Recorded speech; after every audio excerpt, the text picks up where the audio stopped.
is talking to a Ford GT designer right now. It might be a few minutes late. But while we're here, Anthony, you want to do quick intros and say hi? Yeah. So, hey, everybody. Thanks for hosting me. Just getting a lot of feedback, but maybe I'll just deal with it. So I'm founder over here at Garage. Peter and I started Garage as a way to break up the monotony of shelter in place.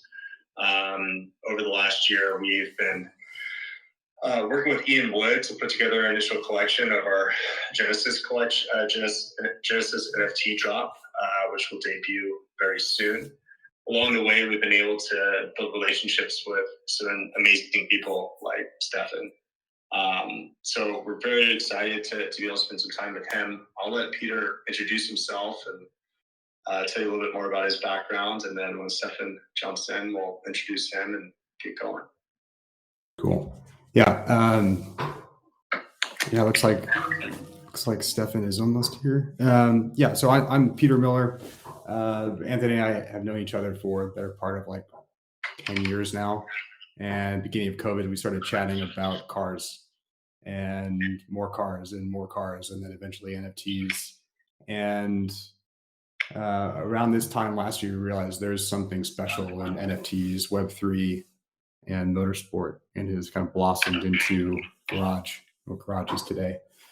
This vision for community-owned, community-operated, community buy-in to motorsport. And we had an opportunity to meet Stefan late last year. Stefan was also pretty excited about this, and so he elected to come on as an investor and an advisor in January of this year, and it's been just awesome to have around. I'm really hoping that he can pop into this thing, but yeah, I'm gonna mute myself and see if I can help Stefan get in. Anthony, do you want to jump in? Yeah.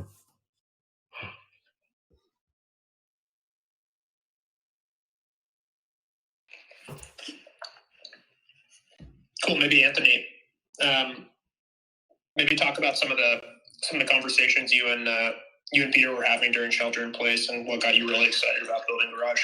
Yeah, no, it's a good question. So, very selfishly, Peter and I wanted to increase access for the sorts of vehicles or experiences that we'd always dreamt about.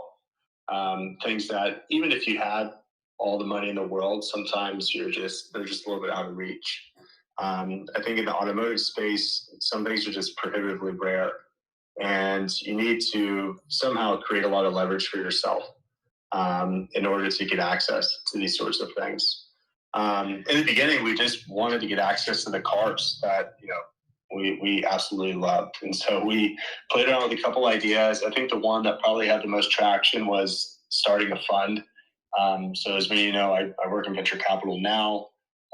We were going to go raise a fund where our LPs, our investors, would allow us to go out and purchase a number of vehicles that we'd consider assets.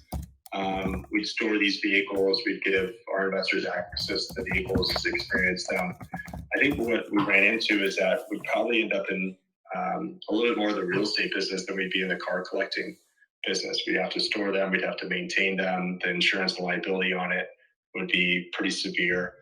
And anytime you have a vehicle like this, driving it unfortunately depreciates it in value. And so we'd have to eliminate some of the experiences.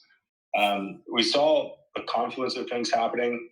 We saw the emergence of NFTs. We saw what NBA Top Shot did, and rich interactive media. I think we can make some arguments about the validity of them as NFTs, but we won't go down that path today. And I think what I did like from a product perspective about Top Shot is that here you had really, really rich media. You had moments in time, and these moments in time really were emotional for a lot of people, especially those that are basketball fans. Maybe you were at that game. Maybe this is the team that you rooted for. Maybe this is a pivotal moment in your favorite player's career. And I think cars have the same impact on people in that way. Maybe this is the first car that you owned. Maybe you had your first kiss in this car. Maybe your parent owned this vehicle, or maybe it's the one that you saw hung up as a poster on your wall. And so we sought out to, capture that emotion as an NFT as a way to increase access for, the everyday person to these types of vehicles. Also as a way to preserve these vehicles, and maintain their provenance, make sure that they can be shared with future generations. And we felt like NFTs and the web were a much better way of doing that than, cars and coffee or different meetups, right? Where there's a lot of friction involved in getting access to them.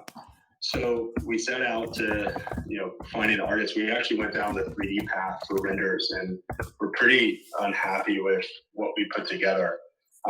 Frankly, it's really hard to compete with what you see in the video game industry today. I don't know if anybody's seen the sort of sneak peeks of Gran Turismo 7, but it's incredible.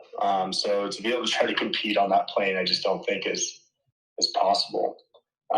But then we came across Ian's work, and I think when we saw it, we absolutely knew that this was the real thing. Here's was an incredible catalog of photographs, iconic vehicles, large variety of vehicles. So whether you're into pre-war cars, supercars, hypercars, classics, Mopar, motorcycles, there's something there for everybody.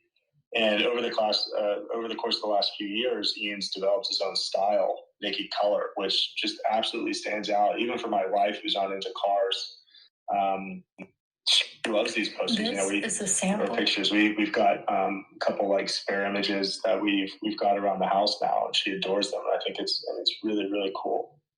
And so we got in contact with Ian, and this is how the Genesis collection is really coming together. So, Garage now, like what we're trying to build here is a very influential car community online where we collectively work to unlock access to the sorts of cars and automotive experiences that, like Peter and I were discussing over a glass of wine or Zoom during the pandemic, that we dreamt about. Each one of the NFTs that we'll produce over the next couple of years will be your membership token to Garage. And the proceeds from the NFT sales will go to fund really unique experiences. We've got some really cool stuff that we're ready to announce over the next couple of weeks. So I think this is a good way to kick things off. We can introduce Stefan, who has been essential in getting us connected to a lot of folks in the industry. Stefan, I just want to make sure you're in now. Can you hear us and communicate? Stefan is in. I think he needs to accept the speaker invite, and then he can come up. All right. Cool. All right.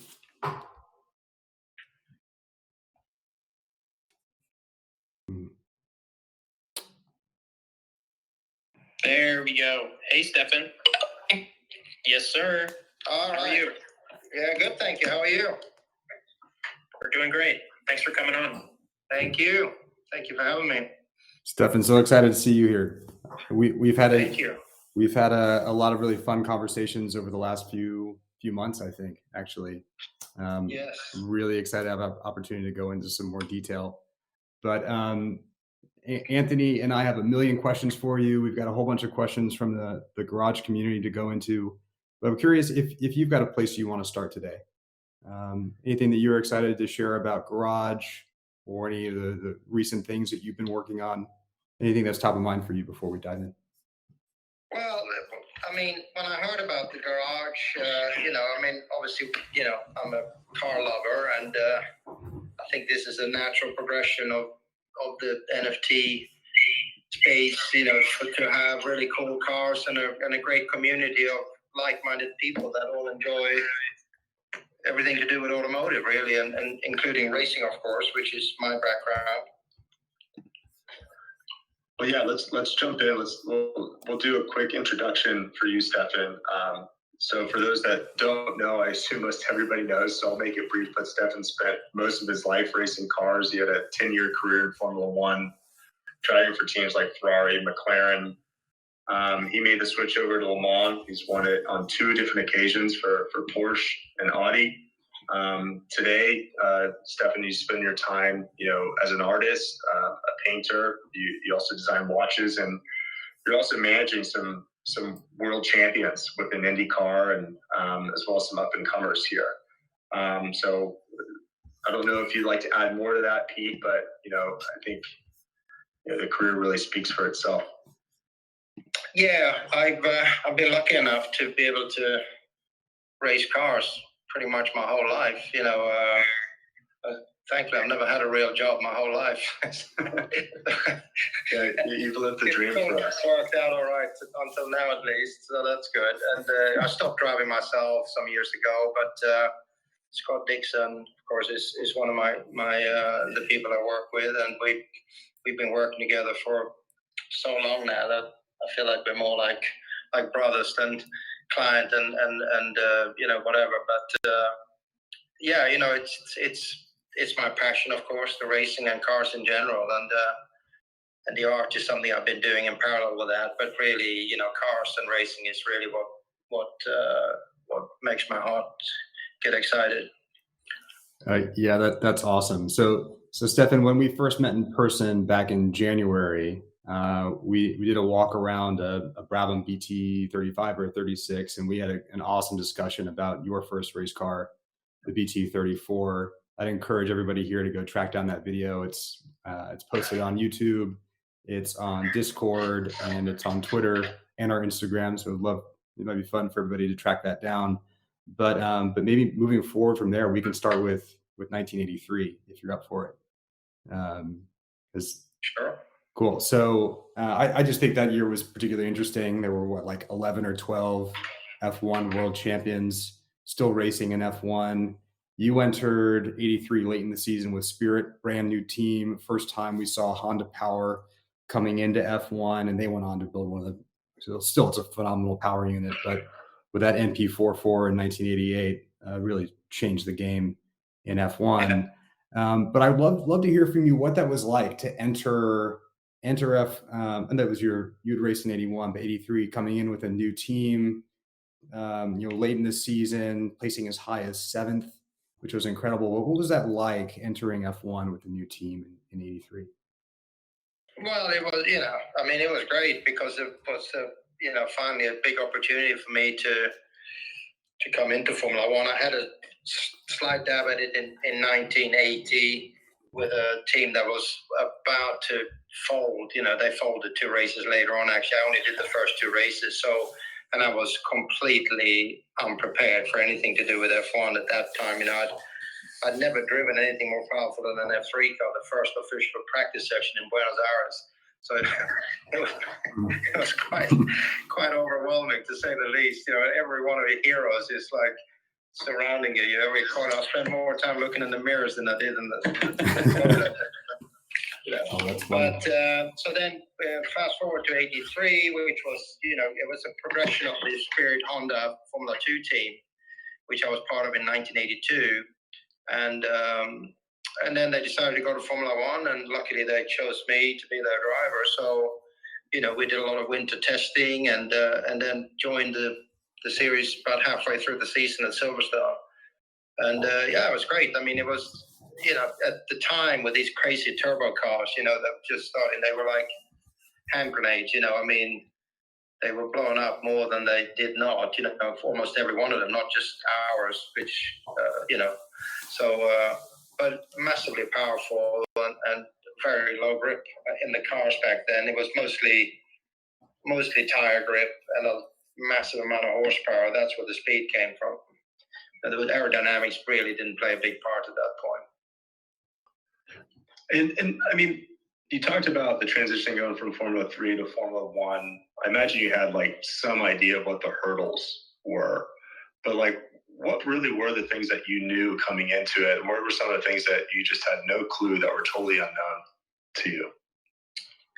Well, you had an idea. The weird thing with racing actually is that the higher up you go, once you get used to the extra power and the extra grip and everything is more magnified, let's say, the higher up in the categories you go, but the cars actually become easier to drive.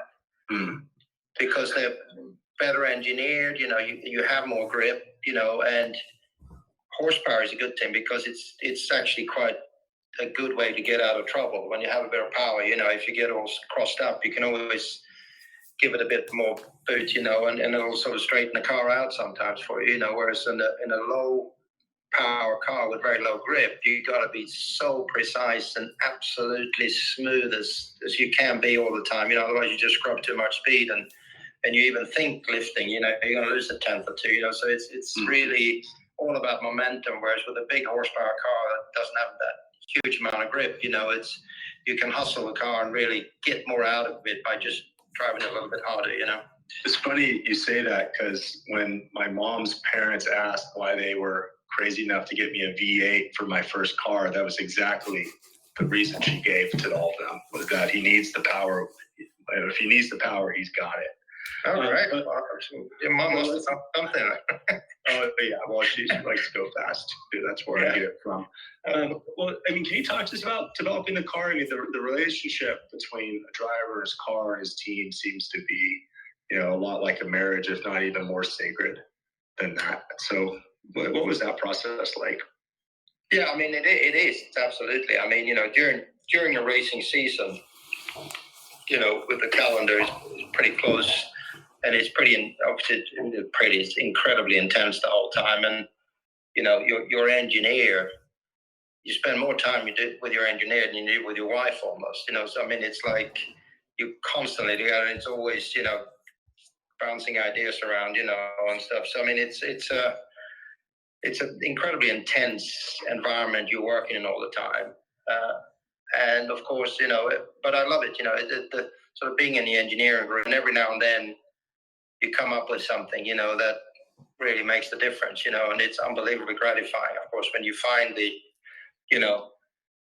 extra 2 or 3 tenths without having to find it out yourself, just from the car itself. So, and if you do these development things, every now and then you stumble onto something that really works, and it's very, very, very gratifying.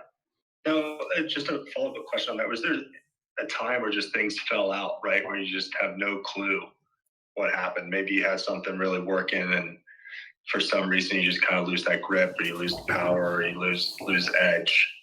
You just kind of often, it's, of course you have mechanical failures for different reasons, which can cause any of those things, at any point. And then you have a multitude of other things, weather related or track conditions, tires. It could be anything. There's just so many layers in racing in general, that can have, a major outcome of how the race ends up going, or qualifying as well, of course, even more so in many cases, in fact. Because there you really have to get it right, in terms of setup and everything else, to get that last half a tenth out of it. But nothing that sort of sticks out, because every race is a different story. It's always something, and it's you're constantly working all those variables and all the different things that can or can't go wrong, and you just try to get it as good as you can on the day, and there's never been such a thing as a perfect race car, for anyone, I don't think, but you try to get it as right as you can on the day, every day, when you're out there, because that's generally what wins you the race. Yeah, it's funny you say that about a perfect car. I had some questions about your interactions with Steve Nichols, and then I think we've got one of our members in Ireland who stayed up late to listen to this. He's a big John Barnard fan, and I wanted to get some sense for your interactions with them. I assume that Steve Nichols is starting his life as an aeronautical engineer and bringing carbon fiber to F1. If I recall correctly, he was your race engineer when you were at McLaren in '87. And I think Steve wasn't actually. That was Tim. Steve was overall. He wasn't engineering any car. He was just kind of overall. Gotcha. Head of the engineering department. But of course, I knew Steve very well. Through that whole period. Right. Steve, but it was funny when I drove for Ron Dennis in F3 in 1980. He had this little sort of mezzanine on the top floor of his race shop, We used to call it the fish tank because it was like this blacked out windows, and there was 4 guys up there fiddling about with something, and it was John Barnard, Steve Nichols, Alan Jenkins, and the 4th one. But it was like the sort of 4 of the top 10 designers in Formula One history, probably dreaming up this MP4, you know, with a carbon fiber chassis and everything. So it was pretty cool. Got it. Yeah. So did you see any of that? Did you have access to see any design, technical work, or advancement of the MP4 I at mean, that time? a little bit, but it wasn't really, you know, I was doing F3 then, so it wasn't anything that had any real significant sort of appeal to me. You know, I was just focused on trying to win races in F3 at the time, you know. But I was quite friendly with all of them. We used to go out to dinner at night and stuff, you know, and of course, you know, you always get, you know, after a couple of glasses of wine, you know, you get, you know, you get the lowdown on quite a few things, you know, so, yeah. Awesome. But you actually got to drive the MP4-3 with the tag Porsche in it in '87. You came in 6th in the World Championship that year, behind 4 or 5 world champions: Prost, Senna, Mansell, Piquet.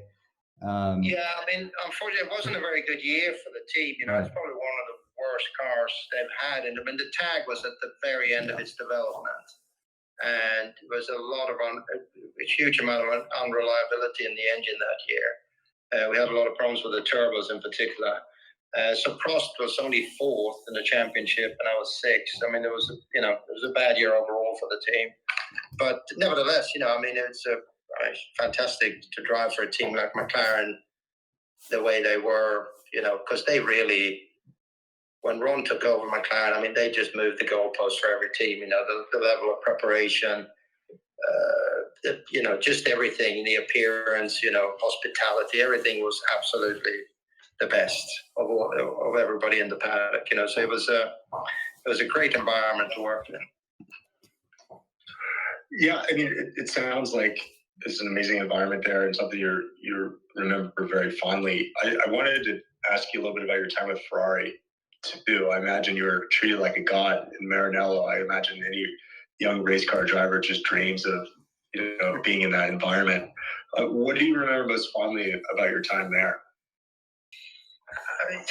You can't say one thing that sticks out, you know, in particular. I mean, it was just the whole experience, you know, of being with Ferrari, of course, was amazing. But, you know, I mean, it really is even to this day, you know. I mean, that's what's so unique with this team is that they have this magical aura, you know, that is just no other team, no matter how many championships they win, will ever have that, I don't think. And that's, of course, entirely thanks to the old man, you know, and the way the myth he created around the whole Ferrari thing, you know, and I think the Italian, the passion for the brand and everything as well, obviously has played a big part of that, you know, but it was definitely a very special, you know, and totally unique experience to be part of that, you know. Yeah, and you were at Ferrari. Oh, go ahead, Anthony. Go ahead. I was just commenting. I mean, I can only imagine. It's just, you know, it's what so many young fans dream of.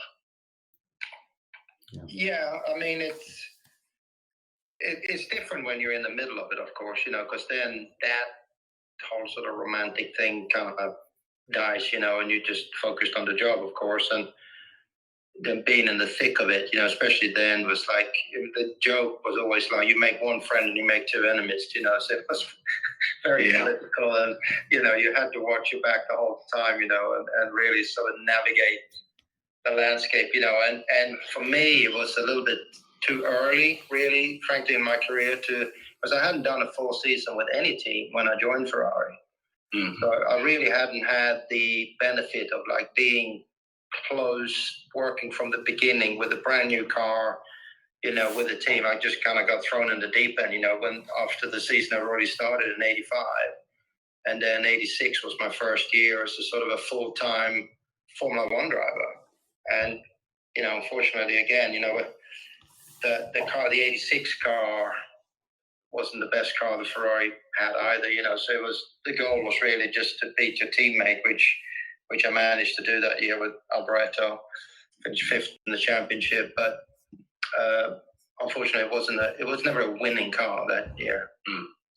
Yeah, I imagine it's much like the other cliche, don't ever meet your heroes type of thing. And I can only imagine the politics that go on and how coveted that seat was.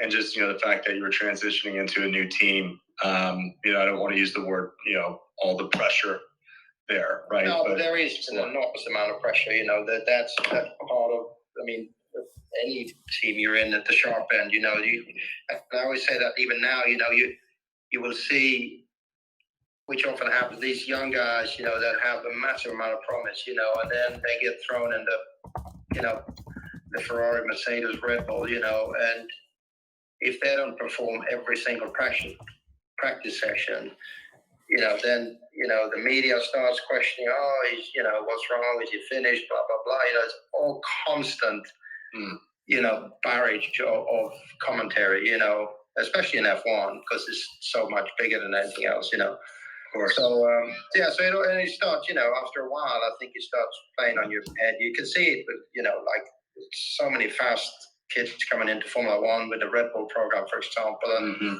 they get moved in there, in my opinion, probably too soon, and they just get spat out the other end after a year or not even a full season sometimes, and they definitely have the talent. It's just, they just need that little bit more time to get settled in, I think, a lot of times. Yeah, absolutely. I don't know if Christian Horner is the most patient man that I've seen as a team principal, but maybe I'm missing something.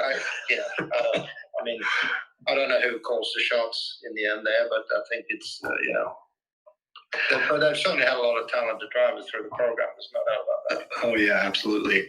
Well, look, I know we planned on this running out at around 4:30, and so we're getting up on that number. We got a little bit of a late start, but we had a couple questions. Yeah, I apologize. My technical skills wasn't the best there, but I managed to figure it out eventually. So. No, all good. But we did have a couple of questions from the community that we wanted to offer up. So maybe Pete, if you want to ask one or two of those.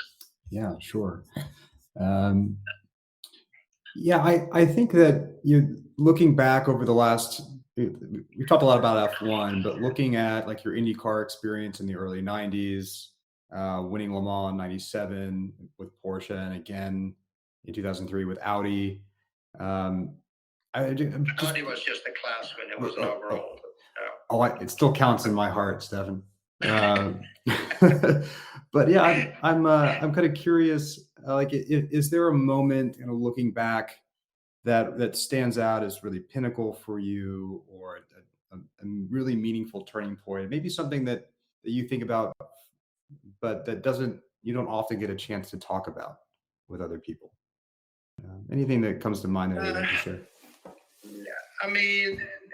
There's so many moments. And it's, of course, the wins are the ones that go in the history books, but there's many, many, many races even when you win, and if you're honest with yourself, you just know you had the best car that day and all the stars lined up perfect, and it was actually quite easy, and sometimes you don't feel like you did a particularly great job driving, you just kind of brought it home and it worked out, but there's been other races, when you may not have the best car and you like duking it out for 13th place with 3 or 4 other world-class drivers, and just getting every 0.5% you can out of the car and the circumstances at the time, and it's a good feeling because you've done the absolute best you can, but that doesn't necessarily show in the history book. So I guess what I learned from all that is that, and probably that's maybe one of the reasons why I was racing a lot longer than many of my contemporaries, is that I've learned to enjoy the moment.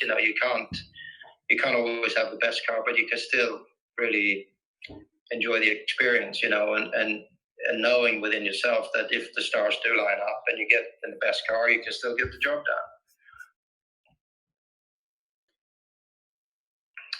Yeah, no, I can imagine how difficult that is, given all the pressure that you have on some of the teams, right? Just to get to that moment where you can absolutely enjoy it. And when we started the conversation saying, you mentioned you've never really had a job before. We think there's probably a ton of pressure, and immense privilege in order to drive these vehicles and get to the places that you've been. One of the things that our group was interested in hearing a little bit more about is just your interest in Web3 as a whole. Like, why do this crazy thing with Garage, and what attracted you to the Web3 space overall? Yeah, I mean, sorry, go on. Oh, no, that was my question. Sorry. Yeah, no, well, I've always had an interest in sort of new technology, and I always feel like I've been a bit too early with some of the ideas I've had, on different things. So I'm fascinated with this whole concept, of Web3 and the opportunities and the possibilities that will create. I think we're only on page 1 of the foreword yet in that book. I think there's just an enormous amount of potential in so many different ways and so many different areas. So I'm very excited to be part of this journey early on, and hopefully it's going to grow to something really, really big and meaningful, and bring value to millions of people, hopefully sometime. Yeah, and this is such a big space. One of the other things that we're starting to see pop up are virtual and digital races. We've seen a lot of the young drivers in Formula One start to adopt simulators, and we've seen them come up on digital karting. How do you see these worlds colliding together? Well, I think we see already that a lot of these kids now, that's coming up and showing incredible amount of talent. It's really, a big portion of it is what they learned on gaming and simulators and stuff. I was a judge some years ago now at this Nissan PlayStation event they had at Silverstone. So I was judging the Scandinavian group, 6 drivers, and the kid who won it was an 18-year-old kid. He just got his driver's license, so he'd never even driven his mum's car to the grocery store at that point. But he lived up in Lapland somewhere, where all he did was play video games basically, and I was just blown away at his car control. It was incredible. I mean, when he got in there, we did once, I think it was the third. They do a different challenge every day. So the third day or fourth day was in this Nissan, what's it called, that big, the GTR, the four-wheel drive, with crazy amount of horsepower, quite big, heavy car, it was pouring with rain. And they did a race simulation against some of these instructors, who were professional drivers. And I was sitting next to him, and I just couldn't believe the car control this guy had. It's just like unbelievable. And he's never ever driven a real car in his entire life before that. But the environment has to be dramatically different than a simulator, right? Or do you think it's getting pretty close? No, I think it's getting pretty close, in many ways. Of course, you don't get the violence that you get in a race car, when you get bounced around and it's bumpy and it's, you feel like you've done 5 rounds with Mike Tyson when you step out of the car at Sebring, for example, but apart from that, it's pretty close. Well, you'll have to let us know this young sim driver's name and ask him if he needs a sponsor. I will. Definitely. So yeah. Speaking of that, just maybe as we wrap up, Stefan, I know you're still very active in motorsport and the racing world, and that you've been working with our personal favorite IndyCar driver, with Scott Dixon. I would love your thoughts on the season. Any predictions you might have for IndyCar, maybe for F1 also, if you have some thoughts there, and then then maybe we'll wrap up for the day. Well, I'd say motorsport in general seems to be on a very positive trajectory at the moment. IndyCar is really booming at the moment. Formula One is off the charts, since this Netflix show and what have you, especially here in the US. And, I think from Scott's point of view, I think he's, ready for another championship. I think, he had a bad start because the strategy didn't work out in the first race, but I think I got a good feeling this year is going to be a good one. Scott's hungry and he's he's motivated, as motivated as he's ever been, and I think it's time for another one. I couldn't agree more. We're really excited to sponsor Scott for the Indy 500, put the garage logo on Scott's car, put an NFT, PFP. Maybe it'll be an Azuki, maybe it'll be a Bored Ape. Maybe I think Anthony and I might be biased toward MFers. If you all could see our our PFPs here, but we're very, very excited to ride along with Scott this year, and we'll definitely be looking out to be on the podium. It should be really fun. Anthony, do you want to any final questions you want to wrap up? No, I just want to say thanks, Stefan, and thanks everybody for joining in. This is the first Twitter space that Pete and I have ever done. I think Stefan's got a little bit more interview and media experience than we do. So thanks for letting us bumble through this, but we promise to get better. And check us out on Garage and what we're building. We're slowly building up our Twitter and online social media presence, but you can definitely find us in Discord. Great. Cool. Thank you, guys. Thank you for having me on. Stefan, thank you. Thank you, Stefan. Yep. Really glad to have you on the team. Yeah. Thank you. All right. Take Cool. care. Take care. Bye.